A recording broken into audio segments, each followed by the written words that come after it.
أهلا بكم مشاهدينا الكرام إلى حلقة جديدة من مستقبل الطاقة. هذه ملفاتنا. ما هي آثار انتهاء اتفاق عبور الغاز الروسي للأراضي الأوكرانية نهاية العام الجاري؟ عدد ساعات قياسية لأسعار الكهرباء الأوروبية السالبة هذا العام.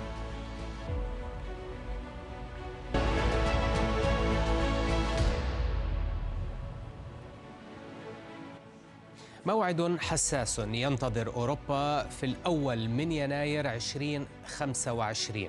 آخر أنبوب يتدفق عبره الغاز من روسيا عبر أوكرانيا ينتهي عقده في ساعة الصفر بهذا التاريخ، وفي حال لم يتم تجديده تكون صفحة من التاريخ قد طويت. سمتها الأساسية الاعتماد الأوروبي الكبير على الغاز الروسي وعبر أوكرانيا تحديدا. صادرات الغاز الروسية إلى أوروبا لم تعد تشكل سوى جزءاً بسيطاً مما كانت عليه قبل الحرب، لكن الجزء الباقي ليس من السهل تعويضه. ولذلك حين دخلت القوات الأوكرانية إلى منطقة كورسك الروسية الشهر الماضي قفزت أسعار الغاز في أوروبا إلى أعلى مستوى لها هذا العام. السبب أن القوات الأوكرانية سيطرت على بلدة سودزا التي تضم آخر محطة كبيرة لتصدير الغاز الروسي عبر أوكرانيا. وعلى الرغم من التطورات العسكرية اتفقت روسيا وأوكرانيا على الإبقاء على تدفق الغاز عبر المحطة حتى الآن، لكن من غير الواضح ما إذا كان بالإمكان تجديده إلى ما بعد نهاية العام الحالي. هذا العقد تم توقيعه عام 2019 ل5 سنوات، ومعلوم أن الاتحاد الأوروبي وضع هدفاً للاستغناء عن الغاز الروسي تماماً بحلول عام 2027، ولذلك فإنه لا يريد تجديد هذا العقد. وكذلك أعلن الرئيس الأوكراني فلوديمير زيلينسكي في يوليو الماضي عدم رغبة بلاده بالتجديد. قد تكون هذه التصريحات نابعة من موقف حقيقي أو مجرد مناورة كلامية تسبق التفاوض، لكن بكل الأحوال إذا انتهى العقد بلا تجديد ستكون مرحلة قد طويت بالنسبة لأوكرانيا التي تمتد على أراضيها واحدة من أضخم شبكات الأنابيب في العالم بطول 22 ألف كيلومتر، أي ما يفوق ضعف المسافة من القاهرة إلى نيويورك. هذه الأنابيب كانت حتى وقت قريب شريان الطاقة لأوروبا لتوليد الكهرباء وتشغيل المصانع وتدفئة المنازل، وعما قريب سيخرج معظمها من الخدمة وتصبح بلا طائل. الحقيقة المريرة بالنسبة لأوكرانيا أنها الأكثر حاجة إلى تجديد العقد، فخزينتها تحصل منه على 800 مليون دولار سنوياً كرسوم مرور، بينما وفرت أوروبا البدائل إلى حد بعيد. التحول الأوروبي بعيداً عن الغاز الروسي مر بسلاسة حتى الآن. خلال العام الماضي تراجع اعتماد أوروبا على روسيا في الغاز الوارد عبر الأنابيب إلى 8% فقط مقارنة ب40% قبل الحرب الأوكرانية. وما صنع الفرق بشكل خاص واردات الغاز المسال التي تدفقت بشكل كبير من الولايات المتحدة في السنوات الأخيرة. وكلنا نذكر أن الرئيس الأمريكي السابق والمرشح الجمهوري الحالي دونالد ترامب كان يسمي الغاز المسال الأمريكي بغاز الحرية، كإشارة إلى أنه سيكون البديل الذي سيحرر أوروبا من الاعتماد على روسيا. وللمفارقة هذا ما حدث بالفعل إلى حد بعيد، والبيانات الأوروبية الأخيرة تؤكد هذا الاتجاه. فقد بات الاتحاد الأوروبي لأول مرة يعتمد على الطاقة المتجددة بنسبة 50% من توليد الكهرباء، وتراجع الغاز إلى المركز الثالث بين مصادر الطاقة خلف الطاقة النووية وطاقة الرياح. كما أن مخزونات غاز الشتاء وصلت إلى 90% بنهاية أغسطس، مستبقة بكثير الموعد المستهدف للوصول إلى هذا المستوى والمحدد مطلع نوفمبر. ومع ذلك فإن بعض دول القارة ما زالت تعتمد بشكل كبير على الغاز الروسي، لا سيما هنغاريا والنمسا وسلوفاكيا. لكن بعض هذه الدول في وسط أوروبا لديها أسبابها السياسية للإبقاء على الصلة الاقتصادية الوثيقة بروسيا. أما أوكرانيا فهي تبحث عن دور بديل في رقعة شطرنج الطاقة الأوروبي عبر إقناع دول أخرى بمد الغاز عبر أراضيها مثل أذربيجان وكازاخستان، لكن السؤال حول جدوى ذلك يبقى كبيرا.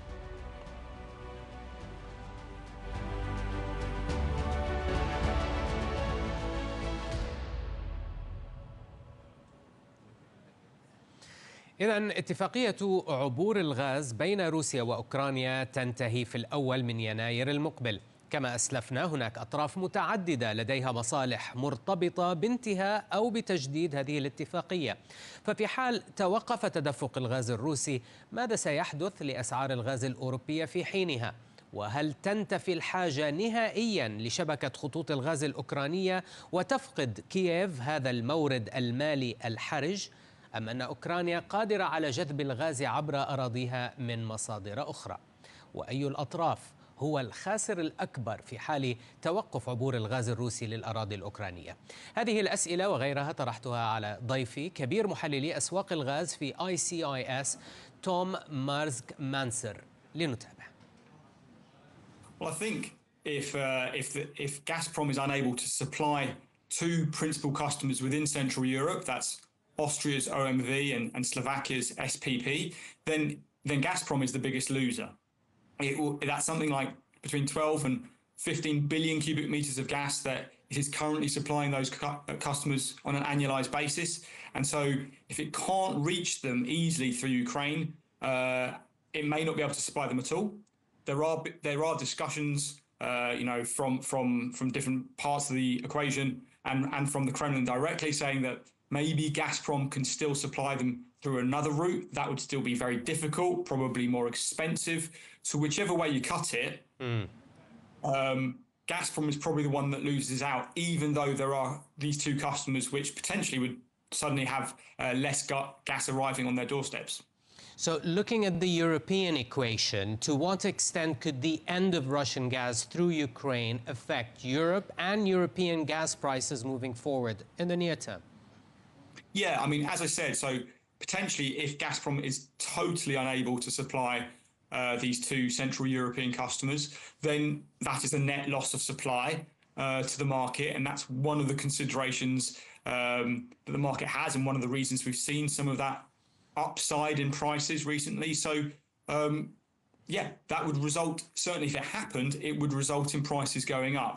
Some of the forecasting we've done at ICIS says that we'd certainly see a few euros of increase in price if the market is short, based on less Russian gas. And of course, what that means is that it needs to call on more global LNG to fill that deficit. So higher prices and certainly less pipeline gas arriving from the east are the main outcomes of no transit. Ukraine is exploring the option of getting gas delivered from Azerbaijan so that its pipelines don't become stranded if they decide to cut off Russian gas. How probable is that? That's one of the biggest questions in the market at the moment, in terms of, is there really discussion going on? Who are the real driving parties within that discussion? We've heard about the idea of Azerbaijan sending gas northwards from Romania, having arrived through Turkey and Bulgaria into Ukraine, and then circling through the storage units and then re-entering the European Union and Slovakia. There's been discussions about Azerbaijan even flowing gas through southern Russia itself, and then re-entering Ukraine in the same location on the Russia-Ukraine border to fully utilize the full length of the transit agreement, so to speak, or the transit pipelines. So there's a lot in play. I would say most parties are relatively tight-lipped in terms of what they're prepared to say has been decided or even agreed in principle, but certainly from the Ukrainian perspective, they don't want Russian gas going through their transit agreement, through their transit pipes. They would very much like someone else to be using those pipes across the breadth of the country, because obviously that is a source of revenue. And it would obviously secure some additional supply into Europe, which, if there's no Russian gas, then, as I already mentioned, some additional sources would be very much welcome. Well, definitely Ukraine also loses those transit fees if that ends the agreement with Russia.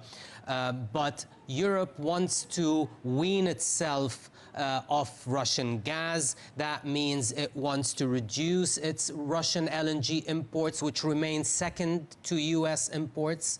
How difficult is this, and is it making any inroads on cutting off or weaning itself off Russian LNG? In terms of big policy decisions, it's not making huge inroads. It's made an announcement a few months back that the transshipment of Russian LNG within the European Union will not be permitted from next spring. But that doesn't really impact Russian LNG into Europe. That simply says effectively Russia cannot temporarily park some LNG in a terminal in Belgium or Spain or France to then pick it up again and send it to Asia using a different vessel. So that practice won't be allowed, but it certainly doesn't change the prospect that a number of companies and countries in the western half of Europe still have long-term contracts to offtake LNG from the Yamal LNG project, which has been going for a number of years up in Siberia. So there's no real development there in terms of reducing that dependency. As you say, it's not the biggest dependency that Europe has, but it is a dependency nonetheless. إذا مشاهدينا نتوقف مع فاصل قصير نتابع بعده في مستقبل الطاقة. بعد إعلانها استيراد الغاز في الشتاء، توقعات بتحول مصر إلى صافي مستورد للغاز لسنوات قادمة.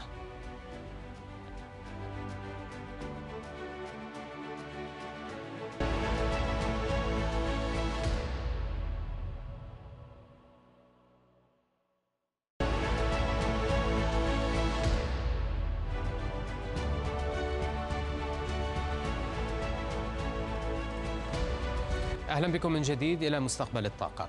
أسعار الغاز الأوروبية شهدت تقلبات حادة خلال الأسابيع الأخيرة، حيث سجلت أعلى مستوى لها لهذا العام الشهر الماضي، قبل أن تعود الأسعار للانخفاض مطلع سبتمبر. ولكن إلى جانب مسألة اتفاقية عبور الغاز الروسي لأوكرانيا، ما هي العوامل الأخرى التي ساهمت في هذه التذبذبات، لا سيما في ظل استمرار ضعف الطلب الصناعي الأوروبي على الغاز والكهرباء؟ وهل كان لمصر يد في هذا الأمر؟ تابعوا معنا الجزء الثاني من اللقاء مع كبير محللي أسواق الغاز في ICIS توم مارسك مانسر. I'm sure the macroeconomic situation regarding Europe is being well publicized, and that is certainly feeding through to gas consumption from industrial end users. And we're seeing incredibly low levels, year-on-year decline. So there is a small increase relative to last year, but in terms of the phrase recovery gets used a lot. I would say used incorrectly, because we're nowhere near back to where we were pre-COVID or certainly pre-energy crisis. I think that it seems that gas consumption from industrial end users has probably peaked, and that peaked just before COVID. And so that really is a good bellwether in terms of the overall industrial performance of Europe right now. If it can't consume that, it's not willing to consume that gas based on gas prices being high, but also based on other global petrochemical and geopolitical developments which have transpired over the last 5 or 6 years in terms of new capacity for producing whatever they're producing in say the Middle East, the US Gulf, or indeed in China. So, Tom, Norway has become the #1 gas supplier to Europe after the Ukraine war. Norway has started its usual maintenance season for its gas fields and network. Its exports to Europe will fall to roughly a third during this period. That could take a few weeks right before entering the heating season. Are the works going as planned, or is there any news about a change or delay in schedules?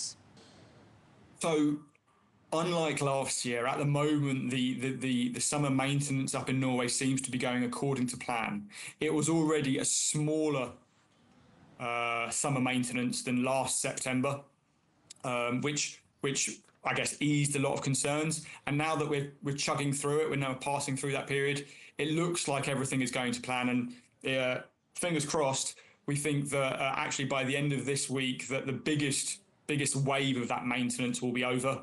And that could really put some downward pressure on prices if indeed those outages, if that maintenance is completed on time. So it could be a nice early pre-winter gift to the European market if everything works and is brought back on schedule from Norway. So European gas prices had a turbulent patch since early August, despite gas storage having exceeded the 90% threshold in Europe. It reached a fresh 2024 high last month before selling off. What are the factors that have led to this increased price volatility in gas in Europe, and why hasn't the storage been able to cushion that? Do you expect this volatility, Tom, to continue as we enter the heating season? I would say the volatility is here to stay for a good few years, not compared to what we saw in 2022 in the summer shortly after the war started, but certainly compared to what we've seen recently, volatility that we've experienced in the gas market in recent months is, as I say, likely to continue. And that's really is a function of the fact that Europe is so much more dependent on global LNG. So before, LNG was a small part of the supply, and therefore if there was an unplanned outage or an event in the global LNG market, that would only resonate to a small amount in the European gas price. But now that all that marginal gas that Europe needs is coming in the form of LNG, be it from the US or from Egypt or from other parts of the world, the market responds to that. And so we expect that volatility to last. In terms of what is causing it recently, the US is a major source of LNG for the European market. And unfortunately, as part of where the US liquefaction capacity is located, it is in a hurricane path. And so during the hurricane seasons, if it is a busy hurricane season, and summer 2024 looks like a very busy hurricane season, then we have those plants in the US shutting down, and that has a domino effect in terms of the availability of LNG supply into Europe, and that then impacts the European gas price. So that's been a major impact, as have additional sources of unexpected demand in the places such as Egypt. Well, more on Egypt, the return of this North African country to importing LNG, not only during the summer, but this time into the fall and winter season as well. Is it significant, Tom, in terms of its size to complicate the current balances in the LNG markets? And do you expect that Egypt could become or will become a net gas importer in the coming few years, something that the LNG markets should anticipate and prepare for?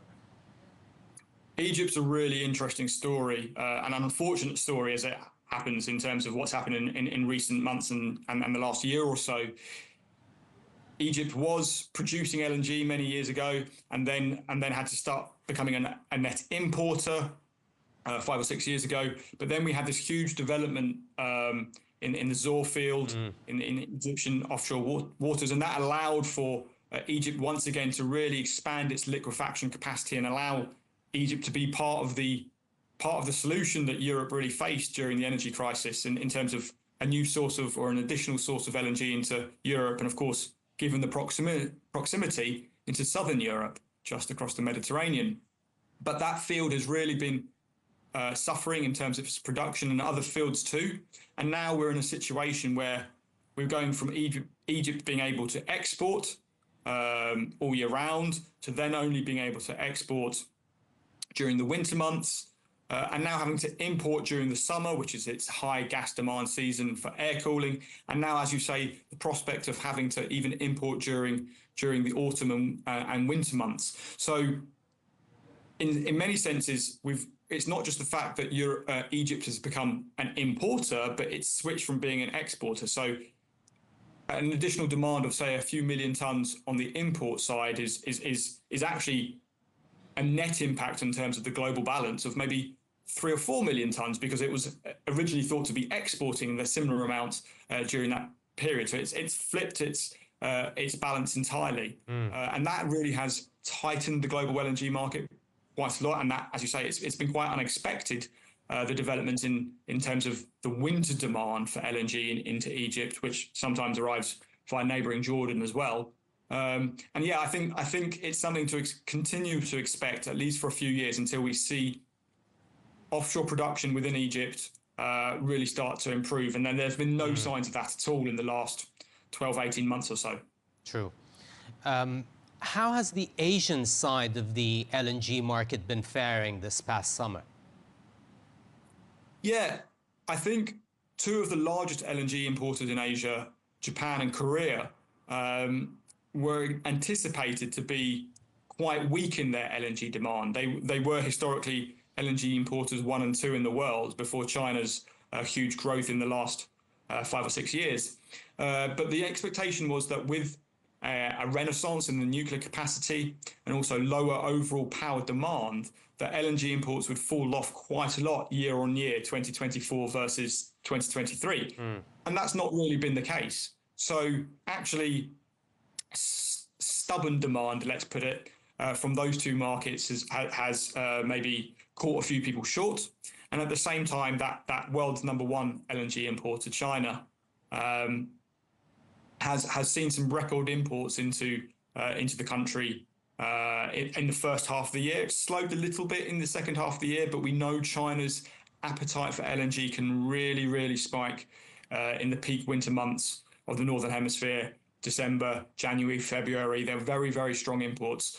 So it's something that the market will not be assuming won't happen. It's just a case of how high will they go. They really do jump up.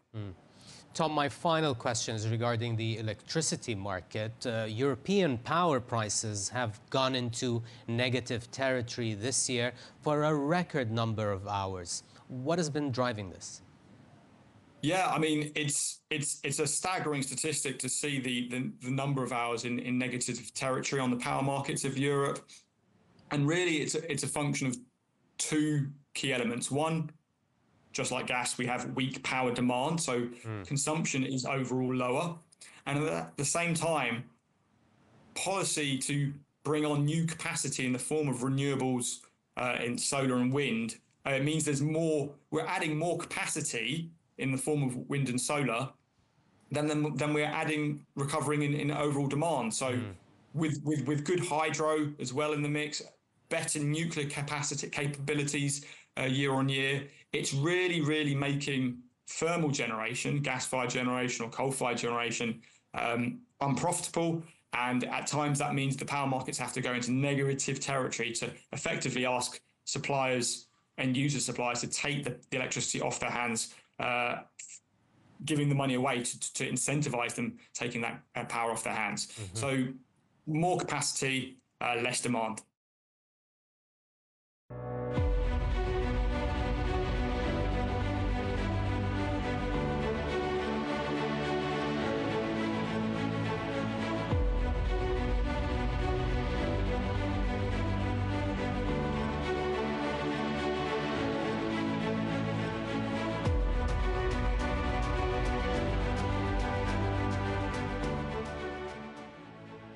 بهذا نصل إلى نهاية مستقبل الطاقة. نلقاكم الأسبوع المقبل في حلقة جديدة. إلى اللقاء.